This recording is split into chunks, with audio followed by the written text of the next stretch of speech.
O Senhor esteja convosco. Ele está no meio de nós. Proclamação do Evangelho de Jesus Cristo segundo São Mateus. Glória a vós, Senhor. Naquele tempo, disse Jesus a seus discípulos: o reino dos céus é como um tesouro escondido no campo. Um homem o encontra e o mantém escondido. Cheio de alegria, ele vai, vende todos os seus bens e compra aquele campo. O reino dos céus é como um comprador que procura pérolas preciosas. Quando encontra uma pérola de grande valor, ele vai, vende todos os seus bens e compra aquela pérola. O reino dos céus é ainda como uma rede lançada ao mar, que apanha peixes de todo tipo. Quando está cheia, os pescadores puxam a rede para a praia. Sentam-se e recolhem os peixes bons em cestos e jogam fora os que não prestam. Assim acontecerá no fim dos tempos. Os anjos virão para separar os homens maus dos que são justos, e lançarão os maus na fornalha de fogo, e aí haverá choro e ranger de dentes. Compreendestes tudo isso? Eles responderam sim.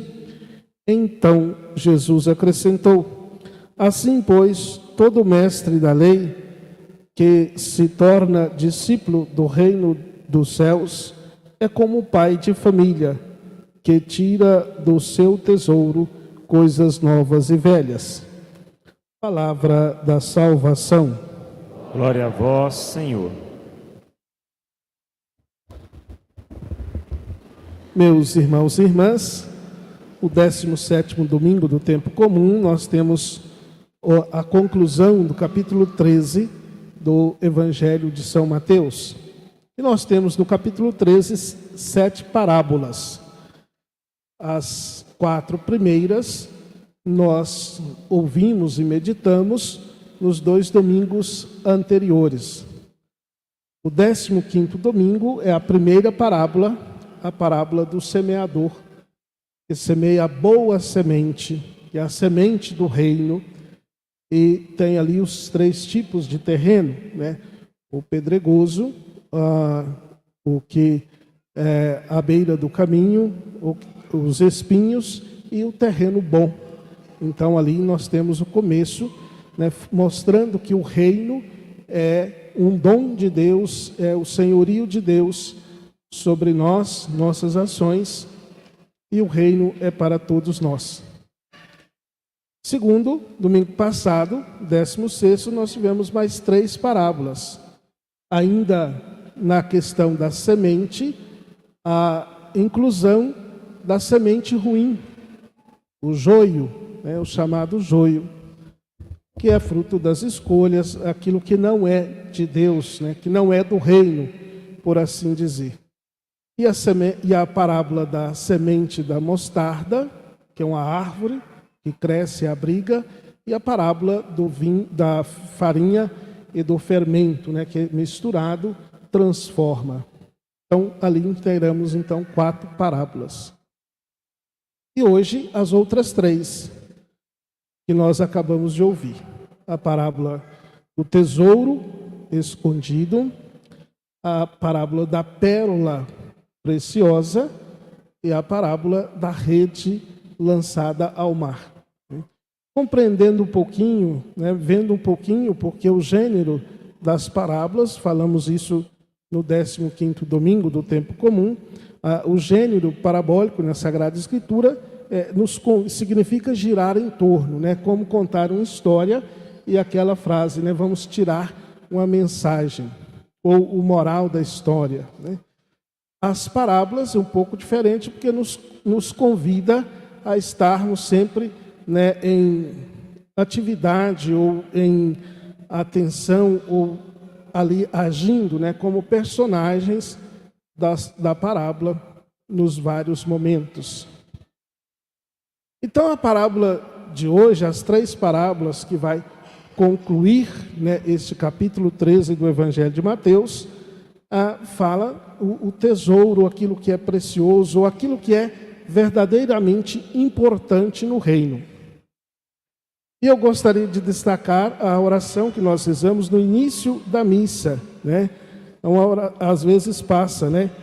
Para que, conduzidos por vós, usemos de tal modo os bens que passam, que possamos abraçar os que não passam. Veja bem, qual que é o tesouro, né?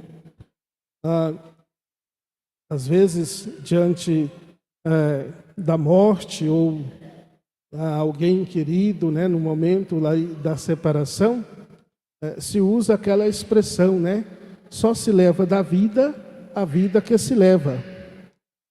Só se edifica na vida aquilo que você faz, não fisicamente. Aquilo que você faz fisicamente permanece como herança, né, para a humanidade. Alguém que construiu isso, construiu aquilo, né, o pai de família, a mãe de família que deixam herança, aquilo permanece como um tesouro, um bem físico, né? Mas o bem do sentimento, do espírito, do dom de Deus, da vida de Deus, da edificação dos valores, né, isso permanece vivo nos corações. Isso é o verdadeiro tesouro. Então nós pensamos, né, aqui havia naquele tempo, né, uma certa cultura de esconder os tesouros, né? Quando se tinha uma guerra, uma família contra a outra, um grupo contra o outro, então indo embora, eles deixavam aquilo que possuía às vezes escondido, né? Um exemplo bíblico disso que nós temos muito vivo é um lugar, um sítio arqueológico, foi descoberto em 1947, né, por um pastor beduíno lá próximo a Jericó e ao Mar Morto, né, o lugar mais baixo do nível do mar, 410 metros abaixo do nível do mar. Então, naquele lugar, que é um lugar seco, deserto, né, um árido, mas foi encontrado umas grutas, um lugar, né, e que lá dentro foram encontrados os vasos de barro contendo, né, pergaminhos, contendo textos escritos da Sagrada Escritura, né, isso do tempo ainda de Jesus, que lá viveu um grupo que chamava os essênios, né, os chamados essênios de Qumran. Então foi um tesouro, um achado, porque houve a guerra, né, depois da destruição dos anos 70, e certamente esconderam lá, e depois de muito tempo foi encontrado. Então existia essa cultura, por isso essa parábola, né? Nós, até pouco tempo, o povo tinha essa superstição, né? Essa crendice. Tinha uns lugares aí que tinha tesouro, né? Os outros compravam, né? Hoje a gente mudou, a gente chama isso às vezes de um valor afetivo, né? Quer dizer, você quer um lugar ali que tem um valor afetivo, um tesouro mais afetivo. Existia dessa forma. Aí, o tesouro e a pérola é coisa que é encontrado, existe, está aí, mas é preciso se empenhar.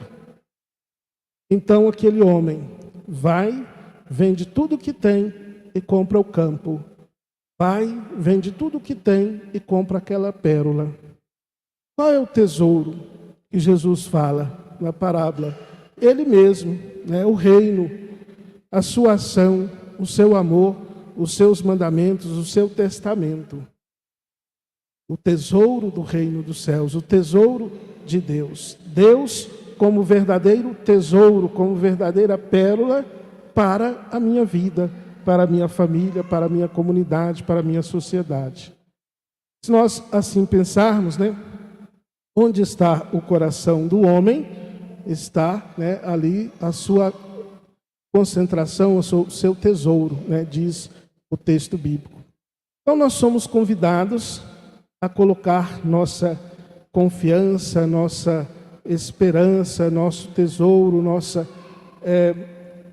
força no próprio Deus.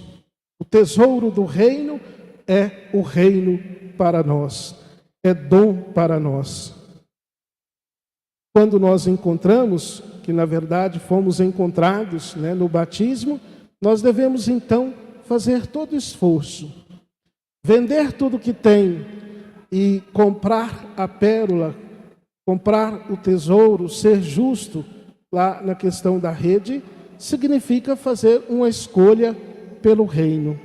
E claro, fazer a renúncia daquilo que não é do reino, aquilo que não edifica. Aquele campo que não produz nada, aquele campo que produz algo que não é do bom, do bem, não é de Deus. Ou sermos aqueles peixes que não vamos ser jogados fora, vamos para os cestos, comparando-se lá com o coração de Deus, com a eternidade. Por isso, o tesouro é aquilo de precioso, que é a vida de Deus em nós, o dom de Deus em nós. Quando encontramos, devemos valorizar, devemos preservar. O texto do livro do Êxodo nos dá uma indicação interessante, livro do Êxodo, livro dos Reis, melhor dizendo. O texto fala do rei Salomão, muito conhecido, na Bíblia, os livros de Reis falam muito de Salomão, porque no tempo de Salomão, quando começa a escrita bíblica, por volta do ano 970 a.C., e Salomão é conhecido como fala, da sua grandiosidade, o tesouro, a construção do templo, mas também a sabedoria. E ele então, diante de Deus, ele faz, diante do Senhor, ele faz como que uma confissão, Sou um jovem, não sei governar, simples, mas peço, que me dê sabedoria, ao teu servo, dê um coração compreensível, capaz de governar o teu povo e discernir entre o bem e o mal, saber escolher entre o bem e o mal. Esse pedido de Salomão deve ser também o nosso pedido a cada dia. A sabedoria para escolhermos, para agirmos sempre pelo bem. E o texto conclui dizendo, já que não pediu outras coisas, materiais, morte dos inimigos e assim, concedo-te um coração que seja sábio e inteligente. A sabedoria é algo muito valorizado, no Antigo Oriente para o povo bíblico. E a sabedoria vem como um dom de Deus. Então, peçamos a sabedoria de Deus para que possamos escolher sempre o tesouro de Deus e preservar o tesouro do amor de Deus em nossos corações. Louvado seja nosso Senhor Jesus Cristo. Para sempre seja louvado. Creio em Deus